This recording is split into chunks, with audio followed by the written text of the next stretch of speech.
ગુજરાત સહિત દેશમાંથી લાખો લોકો પોતાના સપનાઓ સાકાર કરવા માટે અમેરિકા ગયા છે।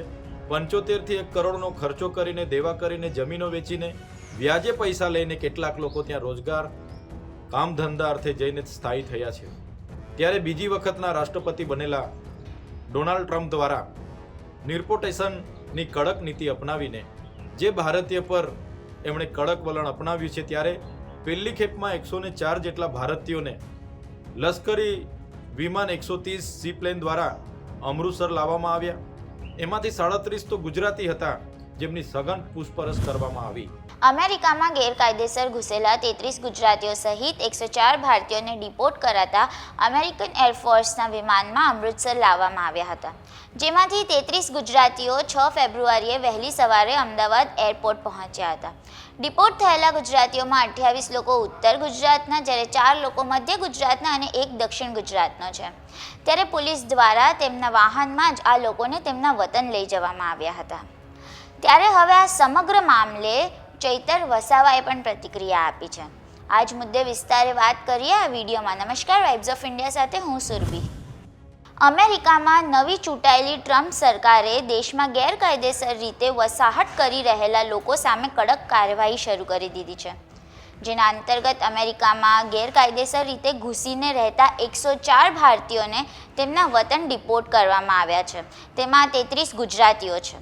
ત્યારે હવે આ મામલે આમ આદમી પાર્ટીના ડેડિયાપાડાના ધારાસભ્ય ચૈતર વસાવાએ કહ્યું કે 75 લાખથી અને 1 કરોડ રૂપિયા ખર્ચ કરીને આપણા દેશના લોકો અમેરિકામાં કામ ધંધા માટે અને સ્થાયી થવા માટે જતા હોય છે, પરંતુ હાલ અમેરિકાની સરકારે મોટી સંખ્યામાં ભારતીયોને ડિપોર્ટ કરવાની કામગીરી શરૂ કરી છે અને પહેલા તબક્કામાં 100થી વધુ ભારતીયોને અમેરિકાએ ભારત પાછા મોકલ્યા છે। તેમાં લગભગ 33 જેટલા લોકો ફક્ત ગુજરાતના જ છે। સાંભળો ચૈતર વસાવાએ શું કહ્યું। ગુજરાત સહિત દેશમાંથી લાખો લોકો પોતાના સપનાઓ સાકાર કરવા માટે અમેરિકા ગયા છે।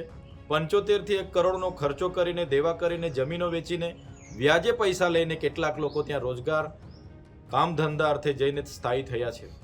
ત્યારે બીજી વખતના રાષ્ટ્રપતિ બનેલા ડોનાલ્ડ ટ્રમ્પ દ્વારા નિર્પોટેશનની કડક નીતિ અપનાવીને જે ભારતીય પર એમણે કડક વલણ અપનાવ્યું છે, ત્યારે પહેલી ખેપમાં 104 જેટલા ભારતીયોને લશ્કરી વિમાન 130 સીપ્લેન દ્વારા અમૃતસર લાવવામાં આવ્યા। એમાંથી 37 તો ગુજરાતી હતા, જેમની સઘન પૂછપરછ કરવામાં આવી। ત્યારે આવી રીતે જે પણ લોકો ત્યાં વસવાટ કર્યો છે, ત્યાં ગયેલા છે, એમના પર આજે જોખમની તલવાર લટકી છે, જેમાં 2 લાખથી પણ વધુ લોકો ગુજરાતીઓ છે, 16 થી 17 લાખ લોકો દેશના છે અને પૂરા દેશમાંથી આજે 65 થી 70 લાખ લોકો ત્યાં વસવાટ કરે છે। ત્યારે આપણા વડાપ્રધાનશ્રીનો વિશ્વમાં ડંકો વાગે છે એવું આપણે સમાચારોના માધ્યમથી સાંભળીએ છીએ। અમેરિકા સાથેના સંબંધોની વાતો સાંભળીએ છીએ, ટ્રમ્પ સાથેની મિત્રતાની વાતો સાંભળીએ છીએ। ત્યારે કેન્દ્ર સરકારને અમારી વિનંતી છે, જે પણ ભારતીયો પર ત્યાં જોખમ ઊભું થયું છે, ચિંતાના વાદળો ઘેરાયેલા છે, એમના સત્વરે અમેરિકી સરકારો સાથે વાટાઘાટો કરી નિરાકરણ લાવે એવી અમારી માંગ છે। સાથે આપણે વિશ્વગુરુ બનવાની વાતો કરીએ છીએ, ગુજરાત મોડલની વાતો કરીએ છીએ, ત્યારે ગુજરાત સહિત પૂરા દેશમાં એવી રોજગારીની તકો ઊભી કરવામાં આવે, જેથી કરીને આવા કોઈ પણ વ્યક્તિ પોતાના પરિવાર સાથે વિખૂટા પડીને વિદેશ ન જાય અને આવી જોખમની નીતિ ન અપનાવે। એટલા માટે આપણા રાજ્ય સહિત દેશમાં જ રોજગારી ઊભી કરવામાં આવે એવી અમારી લાગણી અને માગણી છે। આ મુદ્દે તમારું શું કહેવું છે અમને કોમેન્ટ કરીને જણાવજો। દેશ, દુનિયા અને ગુજરાતના તમામ સમાચારો માટે જોડાયેલા રહો વાઇબ્સ ઓફ ઇન્ડિયા સાથે।